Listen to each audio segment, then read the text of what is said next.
Amen. Salamat. Jimmy. Amen. Lahat sila praise the Lord. Praise the Lord. Amen. Hallelujah. Pinapamili na ating mahal ng Panginoon, mga kapatid, na patuloy mo tayo sa gawain ng Panginoon. Praise God. Talaga po sa panahon ngayon ay delikado na po. Praise God. Dahil po sa gabi-gabi po natin gawain dito, talaga po marami po nakapakinig ng salita ng Panginoon. At kaya para ito, praise God. Huwag din pamalato. Huwag din pamalato sa pulong si Ginoo, kaya mamalay ako ang pagkaon sa atong espirituhanon. So, amen? Praise God, ang 22 ay wala ako. 22 nights. Dahil sa akala ko COVID na. Akala ko COVID na. Ubo na lang kapatid eh. Ubo na lang kulang sa akin eh. Eh kung na-ubo pa yun, wala. Puro tayo. Salamat sa ating Panginoon, mga kapatid. Praise God. Dahil siya'y patuloy na nag-iingat sa atin. Amen. So lumala lang ang ating naramdaman dahil sa nalipo tayo. No? So, salamat sa Diyos dahil hindi COVID. Akala ko COVID na eh. Sabi ko kung may ubo pa yung kasama, ako. Delikado. So salamat sa Diyos. Nangako po siya na ingatan niya ang kanyang malipot. Okay?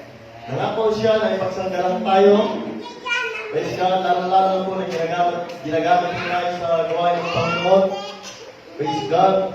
Nasabi po niya sa Isaiah 43 verse 2, pagka ikaw ay dumaraan sa tubig, ako'y sasayo. At sa mga ilog ay hindi ka tatakpan niyon. Pagka ikaw ay lumalakad sa apoy, hindi ka masusunog. Kung magdinigas man ang alam sa iyo. Ganun po talaga mga kapatid. Atin po yung alalahanin palagi na ang Diyos ay lagi ho natin kasama. Hindi tayo mababayaan, hindi tayo iiwan. Saan ka man paroon. Ano man ang kaaway mo. Mahirap po ang kaaway natin ngayon dahil hindi po natin nakikita. Praise God. Hindi rin natin alam kung sino. Kaya delikado po talaga mga kapatid pag kayo ubo-ubo dito. Ubo-ubo lang, baka mapagkamalan. Pero huwag tayo mag-alala mga kapatid dahil wala pang COVID, may ubo na eh. No? So, ingat lang po tayo. Huwag rin tayo magpaubo. Huwag tayo magpaubo, delikado. Delikado. Baka maubos tayo. Hallelujah. So, praise God. Napakabuti po na ating mahal ng Panginoon. Dahil siya po ay gumagabay po sa atin. Praise God.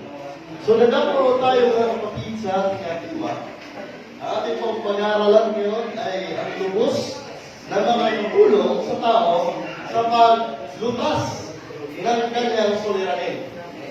Ang lubos na nakakatulong sa tao sa paglutas sa kanyang suliranin. Amen? So, sa ating palang nabasa, pagka ikaw ay dumaraan, when thou pass through the waters, I will be with thee. And through the rivers, they shall not overflow with you. When thou walk through the fire, thou shalt not be burned, neither shall be the flame kindled upon thee. Amen? Praise God. Bakit? Dahil ang Diyos ang ating katulong sa paglutas sa ating mga suliranin. Ay, alam ko ngayon mga kapatid, napakadaming suliranin ng ating bansa. Isa atin lang ang pagsarili, ano mo dapat suliranin natin meron dito. Maging ating paglilingkod, kailangan mo natin siguraduhin na talaga po papunta ng langit po ito. Ay ba, sigurado talaga yung mga kapatid na kailangan po natin unahin ang ating pong punungin na ang ating bang paglilingkod ay nasa Biblia. Ang ating bang kinaanliman ay nasa Biblia. Abay, kung wala, tiyak hindi po pupunsa ito ng langit. Okay? Dahil ang langit nasa Biblia. Ang impyerno nasa Biblia. Eh ang tanong, pagka ang ating pinahaliban o ang ating sinusunod na batas ay hindi naaayon sa kalooban ng Panginoon, ay tiyak, mapupunta mo tayo ng impyerno. Kaya siguraduhin po natin na ang ating po kinakaliban o yung nagtuturo sa atin ay talaga po yung turo ay galing sa Diyos. Amen? Marami ngayon ay nakasulat pa talaga, nakakulit ka sa Bible. No? Pero tayo mga kapatid ay kumpleto po. Bakit? Una-una na po, puntaan po natin sa Mateo 16. Ito mga kapatid, atin po itong niyayakap at ito po yung ating fondasyon sa ating pananampalataya. At sinabi ko naman sa iyo na ikaw ay Pedro at sa ibabaw ng batong ito ay itatayo ko ang aking iglesia at ang pintuan ng Hades ay hindi magsipalaig laban sa kanya. So, English lang nakalagay dito. Mga kapatid. And I say also unto thee that thou art Peter, and upon this rock I will build my church. Oh. I will build my church. Ayan po, church po yan. Alam po natin yan mga kapatid. At kilala ko natin si Apostol Pedro. Si Apostol Pedro po ay apostolic. Ayan po. Apostolic. Eh dahil po, hindi naman po tayo nagtayo. Di ba mga kapatid? Hindi rin po tayo yung nandoon sa sitwasyon na kinausap ng Panginoon. Aba hindi po tayo pwedeng aangkin na tayo yung iglesia. Iglesia hindi tayo pwedeng maangkin. Kundi ang tama po, ayahanin mo tayo doon. The member. Oh? Eh pagka sinabi po ba mga kapatid, Psalms 139, verse 20, sapagkat sila ay nagsasalita laban sa iyo ng kasamaan at ginagamit ng iyong mga kaaway ang iyong pangalan sa walang kabuluhan. Ayun. Eh napakalamin mo ito mga kapatid. No? Sino mo ito sila mga kapatid? Yung gumagamit ng pangalan ng Panginoon. Ito ba'y marami? Ha? Praise God. Andyan pa kayo mga kapatid. Napakadami mo nila. Pakinggan mo natin mga kapatid sa 37.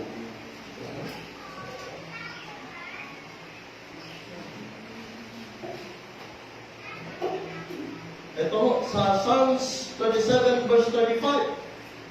Aking nakita ang masama sa malaking kapangyarihan at lumalaganap na gaya ng sariwang punong kahoy sa kanyang lupang tinubuan. Ayun. Kaya pala napakadami mo nila. Ayun, kung tayo mag-alala, kung tayo ay konti. Bakit? Ay nakahula na po tayo. No? Ano ang hinula para mo sa atin? Sila, kung marami sila, nakahula po sila rito. No? Na napakadami pala. Kung marami mo kasi church. Meron iba, Church of Christ. Yung iba, ayaw ng English, nakalagay, Tagalog, Iglesia ni Cristo. Ayan. Wala akong masama doon.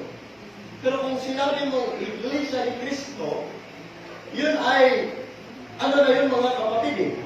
Automatic yun na kabuuan na yun, tapos na eh. Nandun ka na. No? Kaya mo, ang dapat ay the member of Apostolic Church of the Lord Jesus Christ. Meron din namang Iglesia ng Diyos. Eh, malabo. Bakit? Maraming Diyos. Alam niyo po ba, ang Diablo, Diyos din siya. Tapos may Iglesia din siya. Ay, ito ang pangalan. Eh, kung Iglesia ni Cristo naman, sino? Sino naman? Eh, lahat nag-i-claim yan eh. Iglesia ni Cristo eh. Sino? Yun. May mga tanong. Pero sa akin mga kapatid, wala oh. The members of Apostolic Church of the Lord Jesus Christ. Ang apostolikong pananampalataya, ang apostolikong iglesia ng Panginoong Kristo. Amen? Praise God. So, kung prito po at sa tama po ang ating pananampalataya, hindi na po tayo mga kapatid talagang mabibigo. Nasa atin na lang po ang gawa. Amen? Praise God. So, magandang tayo sa ating topic. Ang ating pong topic ay, ang sabi po rito, ang lubos na makakatulong sa tao sa paglutas ng kanyang suliranin. Okay, marami hong suliranin yan, kaya kailangan natin pag-aralan ito mga kapatid. Praise God. Amen? Amen. Ano po ba ang kabutihan kung taglay natin ang pag-asa ng Panginoon? Kasi kung may suliranin tayo, naghahanap tayo ng makakatulong sa atin, di ba? Diba, Brother James, pagka nag-lecture na kayo sa math, may mga suliranin sa blackboard, maghanap-hanap ka na kung sino tutulong sa'yo. Magtingin-tingin ka sa mga papel na meron. Oo, diba? Kasi, kailangan ng yung suliranin, kailangan mo natin mabigyan ng pag-asa. Sagot. Sino ho ang pag-asa mo natin? Amen? Katabi? Pwede rin. Kung mamali na yun, yun ang pag-asa mo. No? Itong bugokot. Pareho mundo. Pareho mundo Kaon mo itlog. So, mahirap mga kapatid. So, sa ating paglilingkod ay hindi pwede. Mamalitin mo natin ang ating katayuan o sitwasyon sa paglilingkod. Praise God. Hallelujah. Ang sabi po rito, ano ang kinakailangan gawin ng isang tao para makamtan ang pag-asa? Ang sabi po sa Psalm 62 verse 5,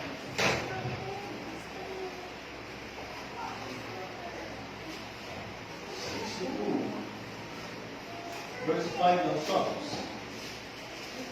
Kaluluwa ko, maghintay kang tahimik sa Diyos lang, sapagkat ang ating pag-asa ay mula sa Kanya. Ayun. Wala ko tayong ibang pag-asa, kundi nagmumula sa ating mahal na Panginoon. Ano man ang ating maramdaman, ano man ang mangyari sa buhay natin, ano man mangyari sa mundo, ang pag-asa natin, ang Panginoon naman. Praise God. Hallelujah. At ang sabi po rito, ano po ang matitiyak sa mga umaasa sa Panginoong Diyos? Ano naman kaya ang ating matitiyak? Halimbawa, umaasa na tayo sa Panginoong Diyos. Dumain tayo. Kasi yun, analangin yun Dumain siya sa Panginoon. Ang pag-asa niya, ang Diyos lang talaga Singgaling lang talaga sa Diyos. Ang tanong, ano naman ang matitiyak sa mga umaasa sa Panginoon? Ano ang katiyakan? Ano naman ang ating matatanggap o katiyakan sa pag-asa natin sa Panginoon? Pakinggan mo natin mga kapatid sa 1 Peter verse 5.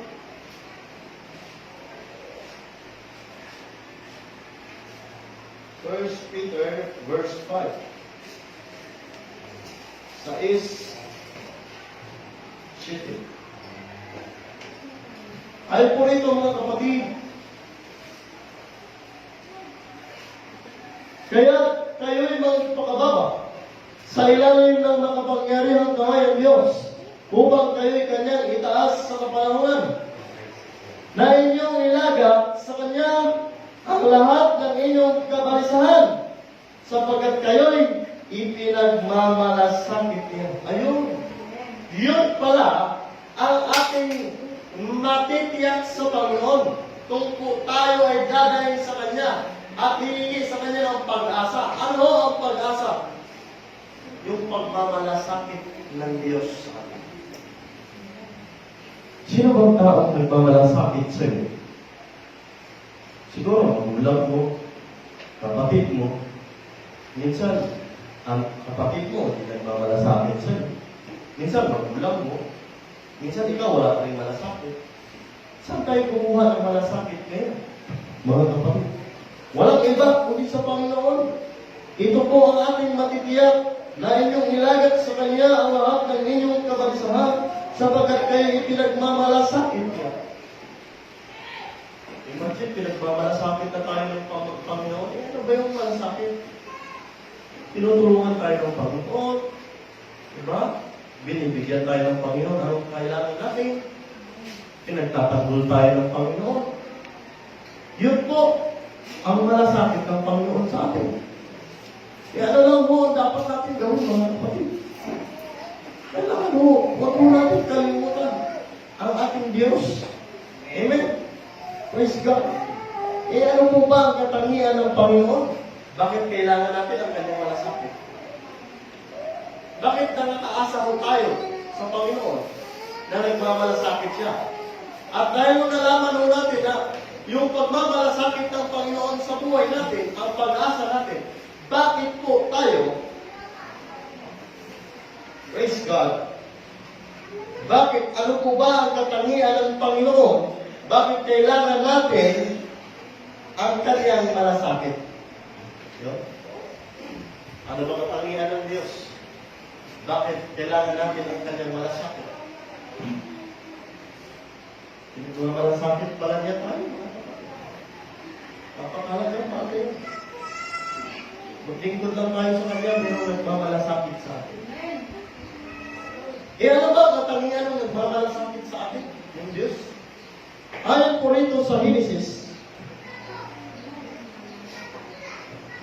35, verse 11. At sinabi sa kanya ng Diyos, ako ang Diyos na makapangyarihan sa lahat. Ayun. Kaya pala, nakakatiyak mo tayo mga kapatid, at kinakailangan mo natin ang pag-asa at yung magmamalasakit niya sa atin dahil makapangyarihan sa lahat. Hindi. Baka makapangyarihan ang Diyos. Kasama na ang kayamanan. Kayamanan, naku. Yung kayamanan ng sanlibutan, suka lang sa kanila. Ano yung suka? Dumi lang yan. Diba? Ang kayamanan na nais niya.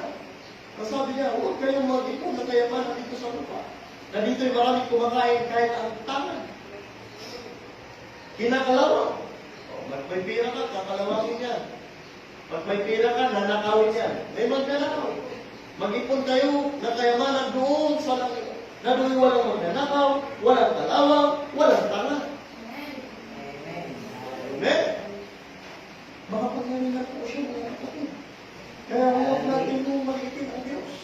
Kapag naglingkod po tayo, okay. Lubos-lubosin na po natin. Amen? Abay, tayo lang din po ang aanin yan. Napakadami ng mga kailangan ngayon ng buhay. No? Alam mo yan, yung brother, yung naramdaman nyo yung sabay-sabay yung naramdaman mo sa sakit. Diba? Diyan mo, nagigilog ka. Diba? So, anong gagawin mo? Tatawag ka sa Panginoon. At kapag katatawag ka sa Panginoon, paano kung hindi ka sasagutin? Patuloy pa rin ang sakit. Ang hirap. Praise God. Hallelujah. Ano po ba ang dapat gawin ng mga nakaranas ng ganitong paghihirap kapag tunay na lingkod ng Diyos? Eh di ba, pinagmamalasakit tayo, may mga problema nga tayo. Eh ano bang gawin ng tao na naglilingkod sa Diyos, mga kapatid? Yung tunay, ha? Ano po ang dapat niyang gawin? Ayon naman sa Deuteronomy 26. Praise God. Hallelujah.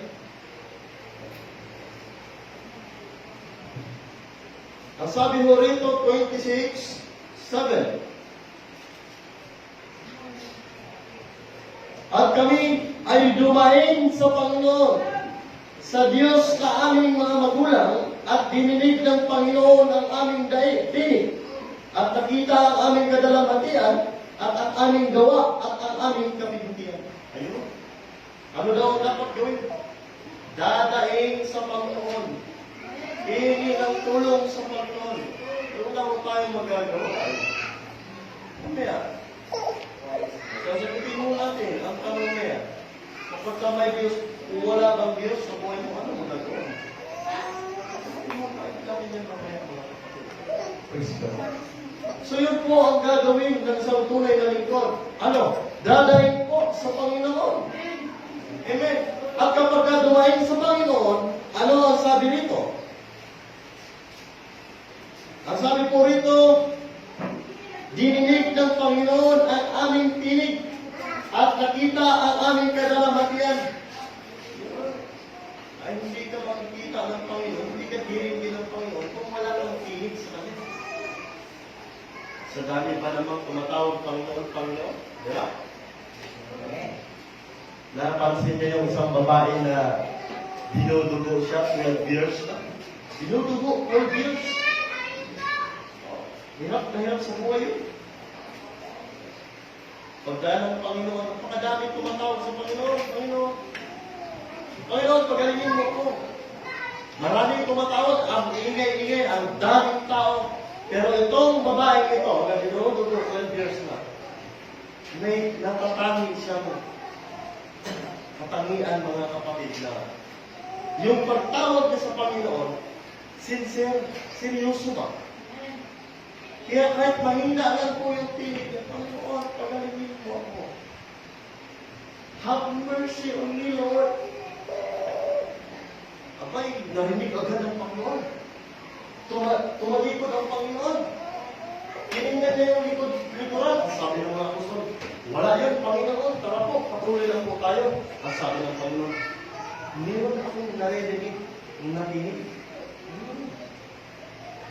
Pagtingin niya, yun na, babae. Dalhin niya rito siya sa akin. Ayun, dinadalhin siya ng Panginoon. Kasi bakit? Dumayon siya. Eh sa dami ng mga tao lang, baka mamaya, dinugugdong pa siya, siniko pa siya, di ba? Pinapatahimik pa siya. Pero hindi siya tumigil sa pagdaing. Panginoon, have mercy on me, Lord. Help me, Lord. Ganun lang. Pero sa dami ng tumatawag siya, yung napansin ng Panginoon. Bakit? Sincere yung pagtawag niya eh. Mula sa puso, yung pagtawag niya sa Panginoon. Kaya napansin siya, lumingon ang Panginoon, lumingon sa kanya. At sabi ng mga apostol, Panginoon, wala yun, magpatuloy tayo sa paglalakad. Ang sabi ng Panginoon, meron akong narinig na isang piling. Pagtingin niya, ayun, isang babae, dinudugo na siya ng Diyos. Nangailangan siya ng tulong ng Panginoon. Pinagaling siya ng Panginoon, sabi ng Panginoon. Gagawin ka ayon sa iyong pananampalataya. Ayun. Eh talagang sabi nga ng iba eh, Lord, mahawakan ko lang ng laylayan mo, gagaling ka ang aking alipin na nakaratay sa aking bahay. Grabe pananampalataya. Sabi nga laylayan na ayun. Baga, dulo lang ng damit ng Panginoon. Mahawakan niya lang daw, Lord, gagaling na yung aking alipin na nakaratay sa kananggaan doon sa aking kanan. Grabe ang pananampalataya. Yun lang ang nais ng Panginoon sa bawat isa sa atin. Ang daming suliranin sa buhay. Hindi mo, akala ko natin, pagkatapos ng lockdown, matatapos na. Abay, huwag mo tayong i-expect. Bakit? Ay mga paanan po, sabi sa unang Timoteo 3. Darating ang panahon na mapanganib. Mapanganib. So, mas mapanganib pa ang darating. Amen. Kita mo yun? Tutupukin yung langit pati ang lupa. Napakapanganib. Amen. Kaya, sigapin mo natin mga kapatid na makasama tayo doon sa huling biyahe papuntang langit. Amen. Yung huling biyahe papuntang langit, tag-iisa na lang. Huwag mo nating hayaan na mabigo tayong makasama roon. Amen. Sabi nga ng Putol Pablo nung nakasakay sila sa daong, kayo ay umigtas kung kayo ay nananatili sa daong ito, maliban na lang kung kayo ay aalis. Huwag na po tayo maalis pa. No? Malapit na ang Panginoon. Malapit na, nagmamagaling na siya. Sabi ng mga nakasulatan, nagmamagaling na siya maunang. Sapagkat marami na naghihintay sa Kanya. Marami nang gusto niyang iligtas. Pero ang sabi niya? Ang sabi ng iba? Panginoon, kailan mo ipaghiganti ang aming dugo sa mga nananahan sa lupa? Ang sabi ng Panginoon, bayaan niyo muna na matatakan ko pa ang iba na hindi pa natatakan na tumatawag sa aking Panginoon. Yun ang gusto ng Diyos. Ano po yung pagtatatak ng Diyos? Ang Espiritu ng Diyos. Yun po ang nais ng Diyos. Alam mo ba bakit hindi pa siya bumabalik? Kasi, ang sabi niya, bayaan niyo. Kayo magpapahinga ng mga ilang panahon pa. Kunting panahon pa. Sapagkat, kinakailangan tatakan ko pa ang mga nagtatawag sa aking pangalan. Kasi meron pang hindi natatakan. Okay, mahirap pagpatatak. Hindi naman yan yung 666 na i-drawing mo lang sa loob. May tatak agad, no? Diba? Saka yung 666, hindi naman yan tinatatak literal.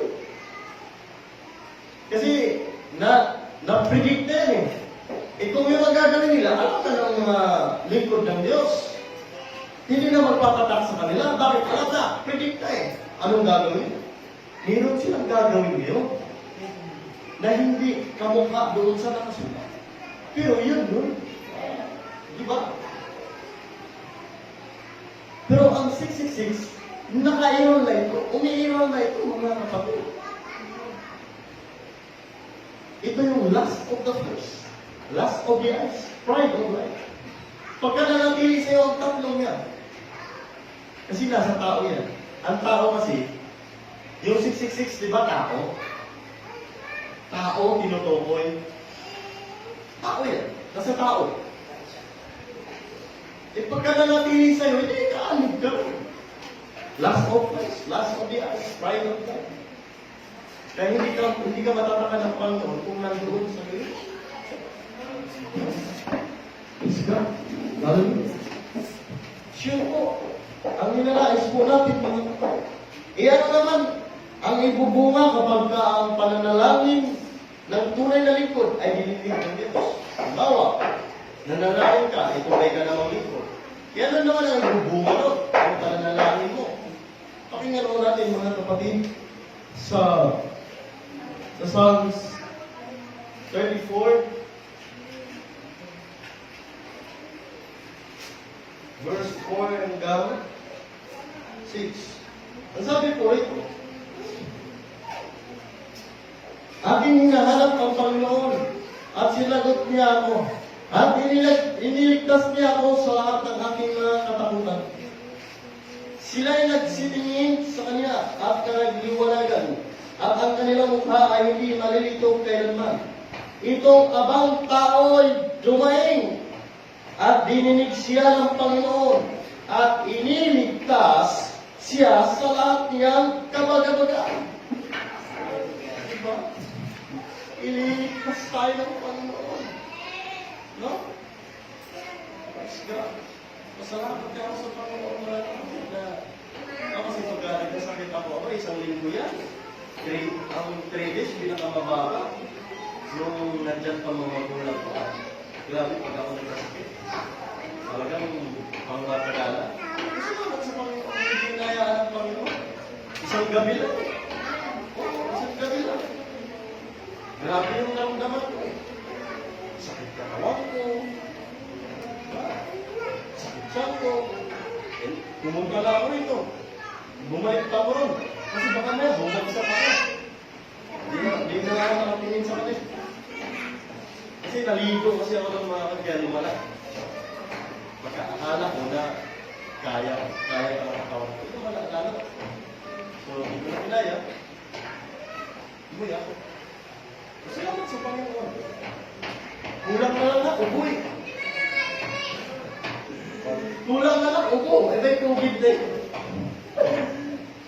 Alam niyo kung COVID yun ako. na makakatayo. No? At mangingisay na lang. Tingnan niyo yung sa Quezon, QC, sa Quezon. Yung babae, tayo, biglang bumagsak. Wala talagang tutulong, wala rin lalapit. Bakit? Ano yan? Lalapitan mo yan, may COVID yan. Oh. Antayin talaga yan kung darating yung mga doktor. Sila yung alam paano gawin yung pagbuhat sa kanya para di mawasan. Diba? So natatakot ako ang ating paligid ngayon. No? Ingat mo tayo, baka mauubot tayo dyan. Mauubot tayo sa kinakaupuan natin. Ha? Amen? So ingat po tayo mga kapatid. Praise God. So ano mo yung ibinubunga mga kapatid? Dinirinig ng Panginoon ang ating mga daing mga kapatid. At iniligtas siya sa lahat niya ng kabagabagan. At ang sabi sa 19, marami ang kadalamhatian ng matuwid, ngunit iniligtas ng Panginoon sa lahat.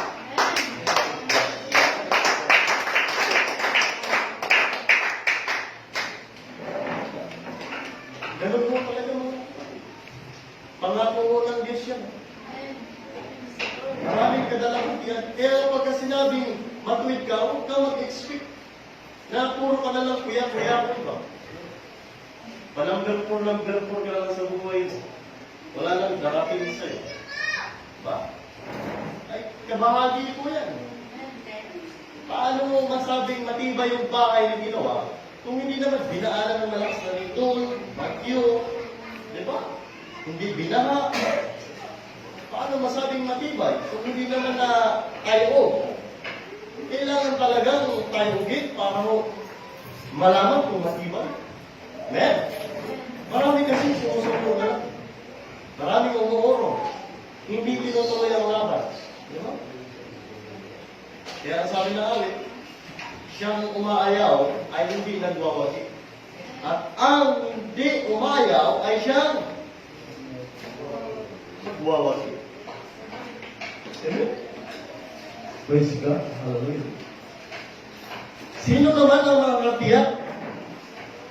Nadiringgin ng Diyos kapag nanalangin. Doon pa rin nakalata mga kapatid. Sa Psalms 24, aking hinahanap ang Panginoon at sinagot niya ako. At iniligtas niya ako sa lahat ng aking katakutan. Alin mo ang dinirinig ng Panginoon? Yung humahanap sa Kanya. Yung humahanap sa Kanya, yun lang po, mga kapatid. Ang diringgin ng Panginoon. Sino ang hinirang ng Diyos na magtatamo ng Kanyang tulong o pagpapala? Sino naman yun? Pakinggan mo natin mga kapatid. Sa Psalms 4, verse 3. Ngunit talastasin ninyo sa ibinukod ng Panginoon sa galang kanyang sarili. Ang banal, didinggin ng Panginoon pagka ako'y tumawag sa kanya. Ano po, sino ang didinggin? Ang sabi mo rito, ngunit talastasin ninyo na ibinukod ng Panginoon sa galang kanyang sarili. Ang banal. Yun lang po, didinggin ng Panginoon. Sige po. Nakikinig ka ng salita ng Diyos, ina-apply mo sa sarili mo, hindi ka gumagawa ng masama, pinabawal ng Diyos, ayaw mong gawin. Banal ka. Yun po, ano po, iba? Yun na po ang kapuwiran sa harapan ng Diyos. Sinusunod po ang salita ng Diyos, banal mo. Amen? Praise God. Sino po ang tinubos? Bakit po ito naging banal? Bakit po ito naging banal mga kapatid? Pakinggan ho natin mga kapatid dito sa Gawa 20:28.